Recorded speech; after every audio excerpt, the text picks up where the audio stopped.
há uma diferença entre autoestima e autoengano. Autoestima é eu ter clareza em relação a quais são as minhas qualidades, quais são as minhas capacidades. Autoengano é eu superestimar.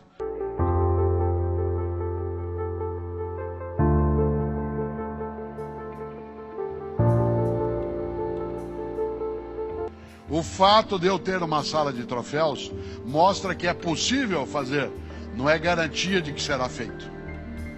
Mostra que é possível realizar, não é um indicador de certeza de que será feito. Você diz, ué, isso conosco, porque se você e eu não entendemos a excelência como horizonte, eu relaxo, distraio. O Pedro, de modo agradavelmente exagerado, disse: eu sou professor de filosofia, talvez, que tem mais seguidores. Se eu achar que isso é suficiente, se eu sentar, relaxar, distrair, achar que já tá bom, cuidado. Há uma diferença entre autoestima e autoengano. Autoestima é eu ter clareza em relação a quais são as minhas qualidades, quais são as minhas capacidades. Autoengano é eu superestimar essas capacidades. Eu posso até ser alguém que dentro do campo da docência, da filosofia, da escrita, atinge algum êxito, mas isso desaba no momento que eu começar a ser morno. Deus vomitará os mornos. E a mornidade, ela assoma, ela vem até o topo quando a gente cai dentro da mediocridade.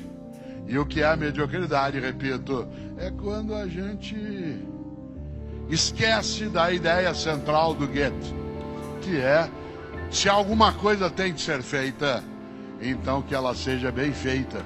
E esquece outra coisa na sequência, é preciso enfrentar a preguiça. Preguiça você e eu temos em várias situações, mas quando ela domina, é aquela preguiça de dizer, dá pro gasto, aí isso é suficiente. A preguiça na religião, a preguiça no casamento, a preguiça na escola, a preguiça na profissão. Cuidado.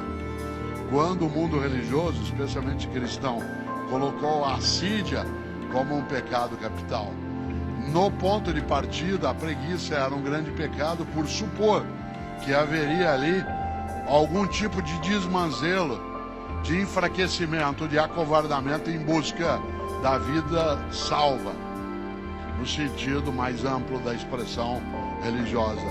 E é preciso também que a gente lembre que a preguiça, ela nos vem vez ou outra, mas quando ela é um modo de vida, com ela a gente se habitua.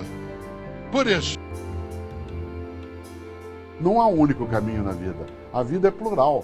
E essa pluralidade, ela não pode ser colocada no campo da obsessão. O que é uma pessoa obsessiva? É aquela que não consegue mudar. Uma das coisas mais importantes da vida é a capacidade de não desistir quando o objetivo é sólido. Quando eu quero algo, eu preciso ir buscar. Não significa que eu vou fazer isso para sempre.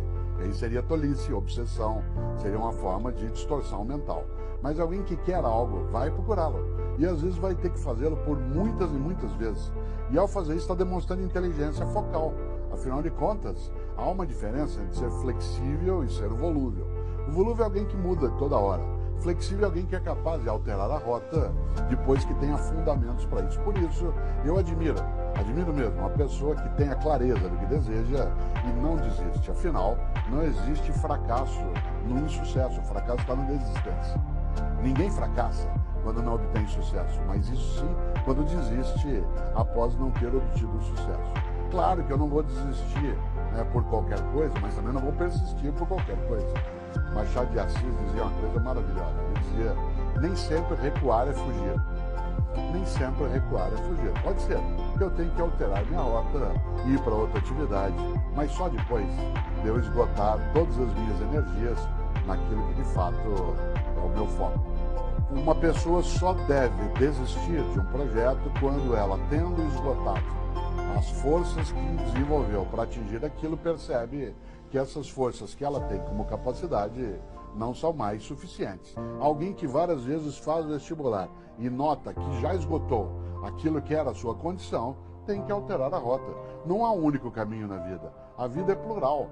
E essa pluralidade, ela não pode ser colocada no campo da obsessão. O que é uma pessoa obsessiva? É aquela que não consegue mudar. Afinal de contas, coerência contínua num mundo de realidade que muda é sinônimo patológico. Eu, quando fiz vestibular, fiz para a filosofia. E a carreira que eu ia seguir era a carreira religiosa.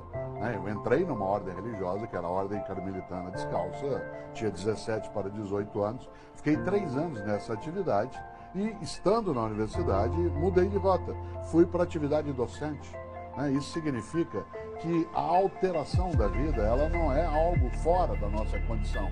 É um sinal, repito, de inteligência. Alguém que está num caminho e percebe que esse caminho ele não renderá aquilo que se deseja, precisa dele mudar, senão é tolice.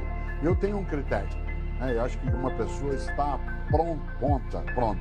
Uma pessoa está pronta para mudar de rota quando ela tem os senões para seguir naquele caminho em número maior do que as razões.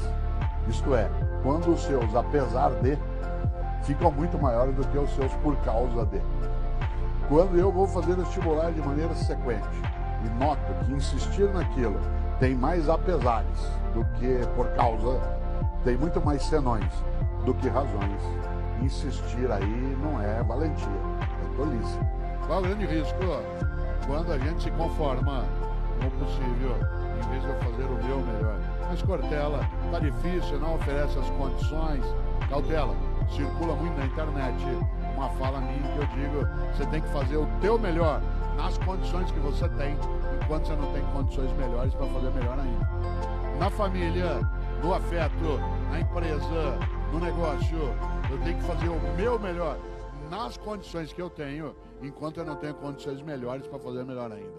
Cautela, se você tiver só, e eu também, me acomodando dentro do possível, eu faço o que eu posso, resvala-se com velocidade para a mediocridade. E nessa hora, de novo, o especial Barão de Itararé. A única coisa que você leva da vida é a vida que você leva. E uma coisa que eu quero desta vida levar é a capacidade minha e tua, sem dúvida, de não me acomodar em relação àquilo que me acalma, que até me sossega, que é ficar no possível, mas que pode me tornar, e é você também, medíocre naquilo que preciso fazer.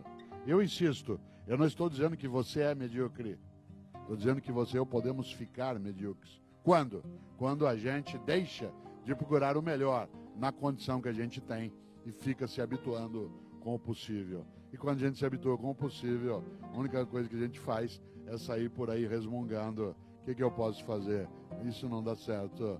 A vida é assim. O impossível não é um fato, ele é apenas uma opinião. E como também diziam os latinos, a sorte segue a coragem. Por isso, qual é a tua obra? Qual é o teu legado? É aquele em que você e eu somos capazes de levantar, sacudir a poeira e dar a volta por cima, ou aquele que diz, a vida é assim, deixa a vida me levar, vida leva. Cuidado! É necessário transformar a ideia da excelência no trabalho, na empresa, na família. E eu digo de novo, para ir amarrando, excelência não é lugar onde você chega, é um horizonte.